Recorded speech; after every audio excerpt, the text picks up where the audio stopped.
Og þá komið að aðalgesti mínu hér í kvöld. Hann hefur komið víða við á ekki lengri lífsferli. Hann hefur stjórnað fegurðarsamkeppni, rokkhljómsveitum, staðið í fjölmiðla, bransa svo slettinu örlítið. En ég ætla ekki að hafa nánari kynningu á þessum manni sem að margir hafa heyrt en fáir kannski kynnst. Baldvin Jónsson!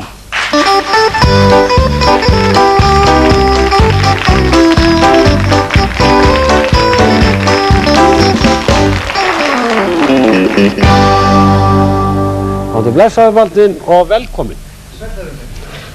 Hvernig hefur það? Fínt? Ég er ljómandi gott, já. Er það ekki? Jú. Nú ætla ég að fara ofan í Baldvin. Örlítið. Það verður flókið. Það verður flókið, já. Nú, svo til að kynna mannin örlítið, þá langar mér til að vita hver voru svona fyrstu svona áberandi, hlutverk þín í lífinu? Hvernig fórstu að láta þér Þessu óskaplega langt síðan. Já. Ætli að sé nú kannski ekki svona það sem maður fekk tilfinningu fyrir að vera áberandi. Þá var ég staddur í Þorlákshöfn 1962. Var þar í verbúð og var að vinna í frystihúsinu. Gamall maður sem þar var, frændi minn, var þekktur og merkur flakari þetta. Og hann tók mig afsíðis svona eftir ég var búinn að vera hérna í hálfan mánuð og sagðist nú hafa tekið eftir því að ég hefði nú unnið ágætlega í frystihúsinu eða niður í frystideildinni. Hvort ég hef ekki áhuga fyrir að koma upp og læra að flaka. Og ég fór upp og lærði að flaka. Og viku seinna þá fór hann með mig að brýninu og kenndi mér að brýna hnífa. Og eftir hálfan mánuð þá var ég orðinn fullgildur flakari. Og ég var auðvitað mjög stoltur af því og hérna kom í bæinn og bauð foreldurum mínum í mat í Naustið á 17. júní og mér fannst þetta nú vera kannski svona það fyrsta skipti sem að kannski eftir maður störfum var tekið og er ákveðlega stoltur af því. Baldvin, þú varst snemma þekktur fyrir hugmyndaauki getum við sagt og hugmyndaríkur ungur maður. Hver stendur þú á til dæmis unglingsárunum? Hvað ætlar að verða? Ég hef ekki hugmyndu og ég held ég hef aldrei vitað hvað ég ætla að verða. Ég held ég vitað ekki enn. Nei, bara eitthvað. Ég hef gaman að fást við svona verkefni og gaman að því að leita nýra leiða.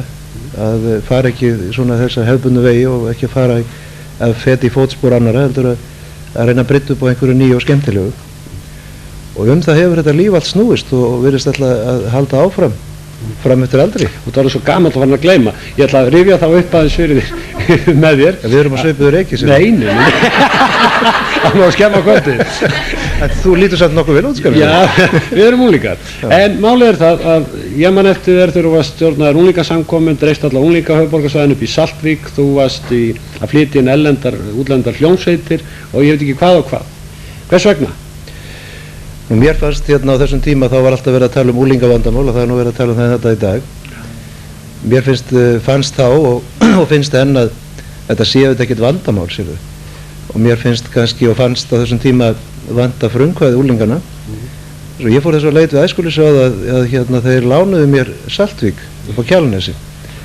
Þá hafði borgin keypt þetta nokkrum árum áður og þetta var orðið svona hálfgerður vandræðagripur í borgarkerfinu. Nú ég fór niður á Hressingaskála og safnaði það sama fullt af fólki og fekk lánaða rútur og ók með þetta lið allt saman upp í Saltvík og þar komum við að þessu yndislega búi og fallegum bæ og við vildum breyta þessu. Nú til að fá svona þekkingu þá fengum við svona gekki á fundi Kívanishreyfingarinnar allan veturinn og hvatti smiði og múrara og annað fólk til þess að koma með okkur upp yfir og úrlingarnir sem byggðu sér þarna sinn stað. Nú þetta lofaði allt mjög góðu þangað til að þetta var orðið svo vinsælt og var svo mikið í umræðu og það voru borgarstjórnarkosningar framundan. Þá kom krumla kerfisins og vildi fara að gera þetta sínu og við þau skilyrði gat ég ekki unnið og þetta lognaðist út á og dó. Það fórstu bara að flytja inn útlendar hljómsveitir, Kings og Hermanns Hörmits og alls konar. Já. Þú ýttir af staðinu mesta bítla æði samtímar sem getur við sagt Lonely Blue Boys, þú stjórnaði því öllu. Hvernig var það ævintýri? Já, það var nú svona kannski þessi tími hljómsveitana var nú ákveðlega skemmtilegur og spennandi og ég var einmitt að rifja það hérna upp á þann að þetta var nú fyrir tíma kerfisins og maður upplifði þetta marga skemmtilega hluti í þessu. Þetta var líka geysilega mikil arðsemi að þessu því að það voru einhver skattar og það voru engin menningarsjóður, það voru ekki stefgjöld, það voru ekki félagsmála sjóður til þess að greiða í og laun voru svona cirka 6-föld á við það sem gerðist. Það var sérstaklega minnistætt þegar lögreglan kom í búning og hérna var að fá uppgjört og fekk þetta bara borgað í beinurðum peningum og engar ávísanir og engar nótur og engar kvittanir. Þetta var auðvitað góðsum tími. Það var bara orðið bóðslega ríkur. Ég var ansi vel staður, skal ég segja. Ég átti tölvöld miklu peninga, ég eyddi líka gífurlega miklu peningum og hafði gaman að því að lifa og eyddi þessu náttúrulega öllu mjög fljótlega. Er Lonely Blue Boys æðið svona toppurinn á þessu bítlatíma okkar Íslendinga? Já, það var svona kannski, þá fórum við að vinna að þessu máli með þeim hætti sér að gera þetta svona meiri fagmennsku og þessum skemmtunum var öllum stilt upp í svona eins og menn myndi gera í útlendum og það var svona ný nálgun, þetta var stutt tímabil, þetta virkaði mjög vel, það var allstað troðfullt og gríðarlega gaman að fást við þetta og mikil fagmennska höfð þarna í fyrirrúmi og það voru svona skemmtilegi karakterar sem að kynntist við þessu en það var mjög skemmtilegu tími. Nú, ef við víkjum öðru á þessum árum eða fljótlega eftir þetta þá hleypir þú heimdraðan og svo ég verði nú ofboðslega skáldlegur það fer mér svo vel. Já, hittuvaldur. Nú, þú freist á gæfunar í Kanada, af hverju? Það var náttúrulega alltaf þessi sama löngun. Mér fannst Kanada vera alltaf spennandi land því að þar var mikið af frumkvöðlum að byggja upp svona ákveðlega spennandi þjóðfélag. Það voru í Toronto þar sem ég bjó, þar var á þessum tíma 1969 og 1970 þá var talið það bil 80% íbúðuna væru aðfluttir af fyrstu kynslóð og þetta var svona eins og þeir kalla svona melting pot. Það var ákveðlega gaman að fara til svona lands þar sem uppbyggingin var svona hröð. Þarna var ekki hægt að ganga út frá þessum hefðbundnu efnahagslegu forsendum eins og kapitalismu og kommunismu, þarna var að finna kannski nýja tegund af pólitík eða nýja aðlögun í pólitík sem gekk kannski meir út frá því að finna rétta jafnvægið í samfélaginu þar sem að fólk kom þarna til Kanada frá svo mörgum þjóðarbrotum og trúarbrögð voru þetta mjög fjölbreytt og sem sagt eins og við myndum segja svona allra þjóðakvikindi þarna samankomin og það var mjög mikið að heilbrigðri skynsemi í allri pólitík í Kanada og mér fannst þetta mjög spennandi að koma þarna og þetta var mjög gaman að upplifa þessa uppbyggingu sem var að hefjast á þessum tíma og líka alla hippana sem voru að flýja frá Bandaríkjunum til að forðast stríð í Víetnam. Þannig að maður bjóð svona í þessum hippanýlendum og ég fór til dæmis sem dæmi, þá fór ég þarna út uppfullar af þessum stríðshugmyndum það að stríð Bandaríkjamanna í Víetnam að það væri hið besta mál.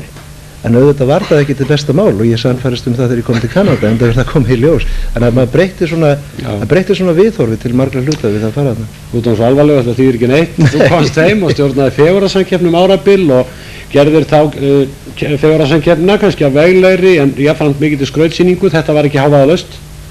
Nei. Mikil mótmæli.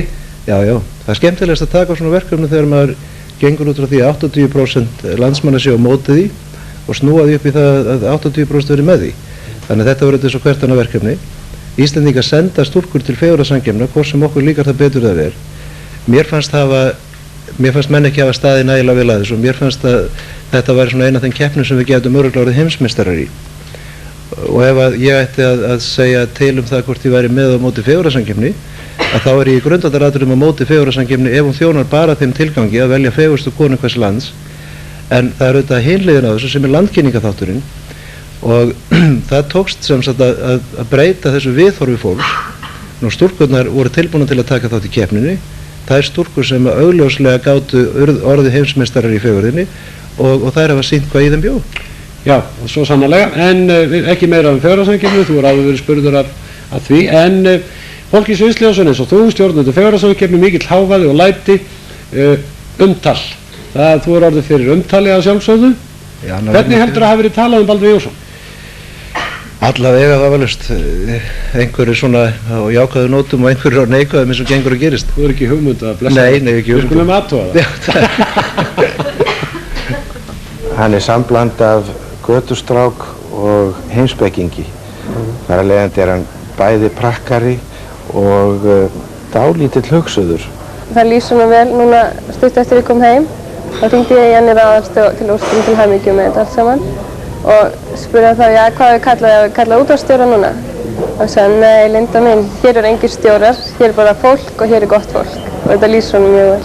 Og það var hann sem að skipulagði okkar eina ferðalag landið til að fylgja eftir plötunum þegar Heim í Búðardal var sem þekktast og gerði það með röggsemi. Ef við hefum tækifæri til að breyta honum hér og nú, hverju myndirðu fyrst breyta í hans fari? Viltu setja bremsur á hann?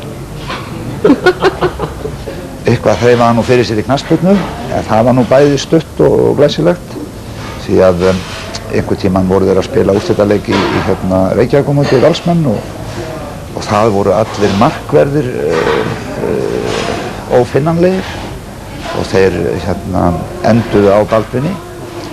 Nú hann fór inn á völlinn og stóð vel fyrir sínu, glæsilegur á velli og allt það, en það komu 3 skot á mark Valsmanna og KR-ingar unnu þetta 3-2. Ég hef svona heyrt sögur af því hvernig hann var þegar hann var unglingur. Svona ærsla fullur og stuð kall. En hann vildi svona aðeins láta mig, eða dempa mig aðeins svona niður. Áttu þið systkinin að vera svona settlegri? Já. Hann talar mikið, en hann talar vel og hann hefur þá gáfu að geta talað menn á sitt band á þess að hafa nokkuð skapaðan hlut fyrir því. Hann veit stundum ekkert af því að hann sé að gera það. Er hann myndarlegur við heimilistörfin? Þegar við fáum gesti, þá er hann alveg rosalega myndarlegur. Hann er gaman að fá gesti og gaman að dútla við það. Hann getur labbað upp að hvaða manni sem er þess vegna, hvort sem það er forsætisráðherra eða jafnvel maður í strætinu. Tala við á eins og jafningja sína og tjáskipti eru hans ær og kýr. Hann hafði mikinn áhuga á því og hefur alltaf haft mikinn áhuga á söng. Því að hann, myndi ég nú segja, var söngvari sjálfur, sem að ekki margir vita. Og hvaða söngvara líktist hann helst? Ég myndi segja hann hafi verið svona dæmigerður Dean Martin. Ætli hann hafi ekki verið glaðastur að ég held þegar við vorum gekk svona vel með fegurðarsamkeppnina sem hann tók að sér. Og þegar við unnum í fyrsta skiptið úti. Mér finnst þess að ég sé að kynnast honum svona eiginlega upp á nýtt. Hann hefur meiri tíma fyrir okkur og hann gefur sig ósa mikið að okkur og mér finnst bara alveg yndislegt að vera að kynnast honum upp á nýtt. Nú er Baldvin Jónsson stjórnmálaflokkur út af fyrir sig. Hann hefur að vísu fylgt þeim sem eru aðeins til hægri við línuna, en hann er með það mótaðar pólitískar skoðanir að ég held að í dag eigi hann hvergi heima, nema bara heima hjá sér í Garðabæn. Aðsóknin var slík að það komu 10% þjóðarinnar á völlinn og maðurinn á bakvið það var alveg tvímælalaust Baldvin Jónsson því að hann kynnti leikinn með slíku offorsi að það var ekki ein einasta persóna á landinu sem vissi ekki allir blessaða leik og það komu tæp 20.000 manns á völlinn. Hann er með svo mörg áhugamál og mörg járn í eldunum að ég held að þau séu stundum of mörg, að orkan dreifist of marga staði. Já, ég held að hann sé nú pínlítið pjattaður, hann lítur alltaf vel út minnst kosti og já, það er gott dæmi til dæmis um það. Verður hann með gleraugun í þættinum eða verður hann ekki með gleraugun? Stærsti galli Baldvins Jónssonar er sá að hann er valsari. Er púki í honum? Hann er algjör púki. Segðu mér á því. Það var þegar við vorum út á Spáni og ég ætli ekki verið svona 6-7 ára gömul. Það raskildi hann mig. Ég veit ekki út af hverju það var. En það var í fyrsta og eina sinn sem hann gerði það. Gefur þér oft blóm? Alltaf á konudaginn, hann gleymir því aldrei. Og eins á páskonu þá fer hann með blóm bæði til mín, mömmu minnar og mömmu sinnar. Já, ég man eftir því á dansleik í Miðgarði með Lonely Blue Boys. Það átti að gera upp kvöldið eftir dansleik og einhver ágreiningur var á hvernig það uppgjör átti að fara fram. Svo að Baldvin tók sig til og innsiglaði kassan og kallaði til hreppsnefndarfund daginn eftir sem úr þessu var skorið. Er hann mikið út úr því að klípa ykkur stelpunar? Ekki þannig. Nei, hann er algjör dúlla. Hann hefur ábyggilega oft fengið móral yfir því sem hann hefur gert en hann hefur anskotið oft komist upp með það samt. alltaf með eitthvað svona svolítið dónalega brandara og hann segir hvað svona, já það skiptir engu máli hverju heimsókn, hvort sem að sé amma og afi eða... Hann gæti komið svo víða við, en í dag þurfum við mjög á Badda að halda í sambandi við útbreiðslu á þeim málum sem að honum eru sennilega hugleiknust í dag. Og það gæði og hreinleiki Íslands og íslenskra afurða. Já, Baldvin, þetta voru vinnuðinir. Þú varst greinilega gott fólk að.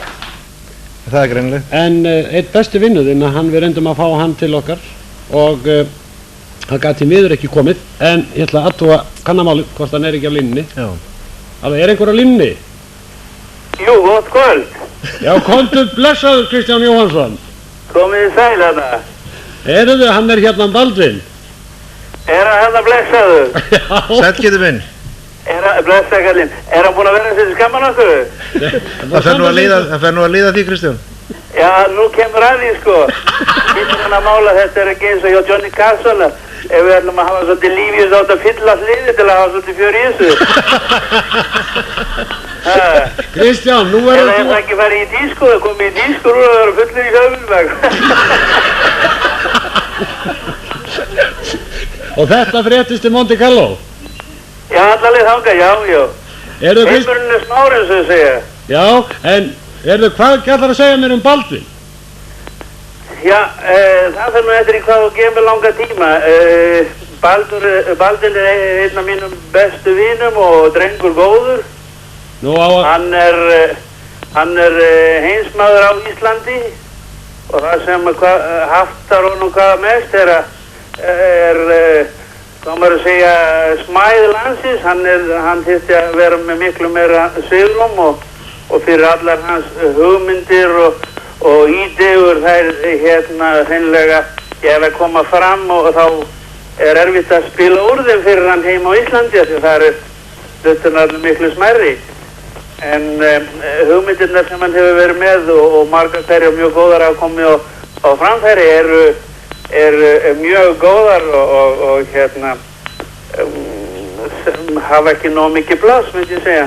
Kristján, blessa, þetta eins og hjá mér allt og væmimaður. Þú að láta hann hafa það? Já, þetta kom drögg, sko. Láta hann hafa það?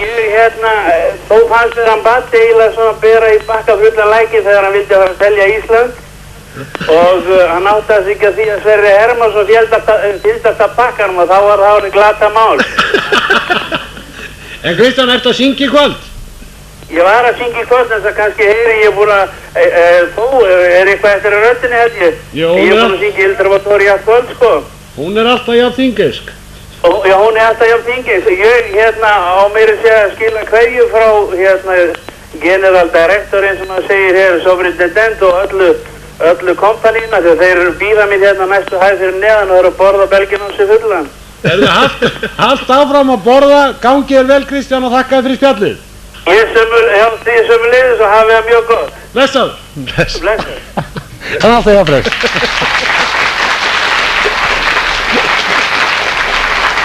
Já, við rifum Kristján úr kvöldverðarbóði með þessum fræga stjórnanda. Já. Og hann varð að segja eitthvað Badda við sinn. En nú eru kynst mikið af frægu fólki Baldvin og fólk hefur kannski gaman að því hvaða fólk það af þessu fræga fólki sem hefur orðið minnistæðast? Það er náttúrulega ákvæmlega mikið af fólki sem ég hef kynst í gegnum lífið sem betur fyrr.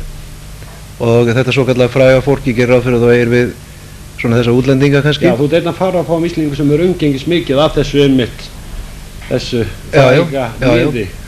Og það vil nú svo vel til sko að þetta fólk allt alveg yndislegt fólk og það eins og þessi kenning sko þegar þú hefur eignast allt sem þið langað í og náð öllum þeim árangri sem þið langað í að þá svona breytist lífsviðhorfið og þessi veraldlegi hugsunarháttur hann gjarnan hverfur og þessi mannlegi kemur fram og það nú eiginlega sammerkt með öllu þessu fólki og ég hef haft þetta afskaplega gaman að því að kynnast því og lært mikið af því.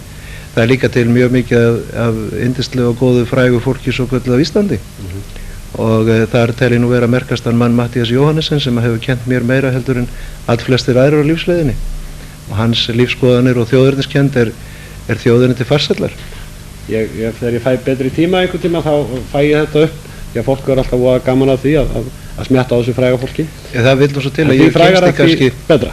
Já, ég segi sko ég kynst því þannig að þetta er auðvitað svona persónulegu vinskapur þarna mikill og maður getur eiginlega ekki verið að segja frá því þannig. Nei, það verður bara undir rósöktum. En þú varst lengi á Morgunblaðinu, þú reifstir þaðan upp með rótum og fórst yfir á Stöð 2. Já. Hvað fær svona manni svo þig til þess að rífa sig svona upp úr festu og traustu starfi? Svona miðaldra fjölskyldumann. Miðaldra fjölskyldumann í Garðabæ. Það er auðvitað, þegar þú ert búin að vera svona lengi í fjölmiðlun eins og ég var búin að vera nýra á Morgunblaði í 24 ár, að þá langaði mig til að læra meira og ég hef auðvitað gríðarlega mikinn áhuga fyrir fjölmiðlun almennt og mér fannst til dæmis Stöð 2 vera áhugaverður vettvangur því að það er auðvitað verið að fást við þessa ljósvakamiðlun sem hefur gríðarlega möguleika í framtíðinni og tengsl sko ljósvakamiðlana við heimilin og áhrifin eru gríðarlega mikil, þannig að mér fannst þetta að vera gullið tækifæri en það var verkefnið mjög krefjandi og mér fannst það spennandi þess vegna þannig að ég ákvaði að svona takast á við það verkefni og var þar í 1 ár. Ja. Og nú síðan ertu búin að kaupa aðalstöðuna. Er grundvöllur fyrir aðalstöðuna? Já, þetta verður aðalstöðin. Það er ljóst. En það var svona smá tilviljun og ég ætlaði auðvitað aldrei að fara að kaupa mér útvarpsstöð en eftir kynni mín á ljósvakamiðlum þá fannst mér vera kominn tími til að ég fengi að láta ljós mitt skína og ætti ekki undir aðra að sækja með það hvernig ég vildi gera dagskrána. Mér finnst að mörguleyti að einkaframtakið hafi brugðist hlutverki sínu eftir að frelsið var veitt í ljósvakamiðluninni og ég er með hugmyndunum það að gera nýja útvarpsstöð, reyna að fara nýjar leiðir og brjóta upp þetta mynstur sem hefur átt sér stað. Og mér fannst það mjög gaman að svipað leit og ég tók við aðalstöðinni þá fékk Heimir Steinsson sitt skipunarbréf en ég tók við aðalstöðinni og fékk skuldabréf og þetta er nú kannski munurinn á þessum stofnunum tveim. Mér finnst auðvitað ákveðlega gaman að taka við svona litlu krílu og reyna að gera það að einhverju og ég ætla að reyna að stefna því að gera þetta góðri íslenskri útvarpsstöð sem að landsmenn hafa áhuga fyrir. Ég er búin að fá þingmennina til að gera þætti með mér á mótnana. Ég ætla að vera með þátt á eftirmiðdögum sem að heita Íslendingafélagi þar sem ég fær svona kvönddagshetjur atvinnulífsins til þess að koma fram. Þetta verður útvarp sem útvarpar röddum fólksins því að það er svo margt sem fólki þarf að segja. Já, en við óskuðum alltaf góðs gengis í harðri samkeppni. Nú, en markaðssetning Íslands og alls konar mál, þér er ekkert óviðkomandi? Nei, það má kannski segja það. Ég hef haft mikið áhuga fyrir þessari markaðssetningu Íslands. Ég er ekki viss að almenningur á Íslandi gerir sér nægilega grein fyrir því hvers konar auða við þetta eru sem við eigum hér. Og nú lítur heimurinn þannig út að það sem að fólk sækist fyrst og fremst eftir er heilbrigt fæði og heilsusamlegt fæði, heilbrigði almennt séð, hreint umhverfi og óvenjulegi staðir. Það vill svo til, við höfum auðvitað ekkert gert í þessu, en það vill svo til að við eigum þetta allt í dag.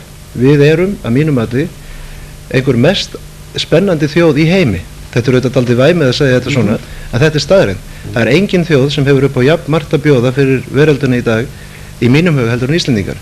Það er að auka verðmæti í fiski og ferðaþjónustu og auka hér verðmæti og lífsafkomu að landana því þetta er jú auðafinn okkar allra. Þetta er ekki fiskurinn í hafinu auðafinn þessara þjóðar sama með vatnið og landið og umhverfið þess.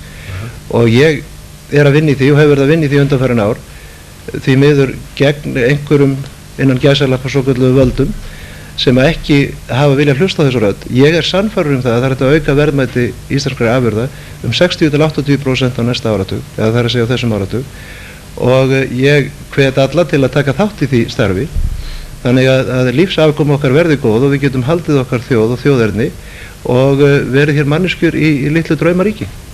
Ég trúi því. Þú leggur líka mikið upp úr sjálfskoðun fólks og okkar sjálfra og mannlegum samskiptum og þá hlýtur þú að hafa voðalega fallega framtíðarsýn fyrir okkur Íslendinga. Alveg sérstaklega. Ef allt gengur eftir sem ég sagði á það, þá gerir það. En ég er að reyna að hugsa, sko, ég er búin að vera að velta fyrir mér svona framtíðarsýn í 10 ár og nú er ég farin að horfa til ársins 2010. Það leiti þá sé ég fyrir mér til dæmis Hermann Gunnarsson. Já, takk fyrir. Mann mann 67 ára, nei, ég má ekki segja það, mann kominn á svona ellilífeyrisaldurinn og þá kemur þetta nýja lífsviðhorf að við ætlum að viðhalda heilsunni, við ætlum að bæta lífið við árin en ekki árin við lífið og þá dregur Hermann Gunnarsson fram knattspyrnuskóna sína í 3. skiptið á ævinni og byrjar að spila fótbolta og það er vegna þess að Hermann verður þá komin í þannig aldur að hann ætlar að lifa lífinu lifandi og hættir þar með að kaupa græna banana, kaupir það bara full þroskaða. Það verður hans lífsýn og heldur áfram sem þessi gleðigjafi. Ég veit ekki hins vegar hvort þú verður áfram meina þátt um þetta leiti en svona kannski alltaf því. Já, það kannu kella fyrir upplýsingar það. Nú, en þér finnst betra að vera jákvæður? Já, það er ekki, hitt er vonlust. Já. Hitt er gjörsamlega vonlust. Hitt er allt og erfitt. Já, það er svo, þetta er svo þreytandi, þetta tekur svo á. Maður er erfitt með að sofa yfir, í þessum neikvæðum hugsunarhætti og það er óþolandi að hlusta alltaf á þetta eilífa bölvaða væl í þjóð þar sem er ekki til atvinnuleysi, þar sem er velmegun, þar sem er menntun, þar sem er skemmtilegt fólk, gott veður. Menn það er ekki hægt að vera að hlusta eilíft á þetta væl. Við líkjum svo að hlusta á þetta. Baldvin Jónsson, takk að þér.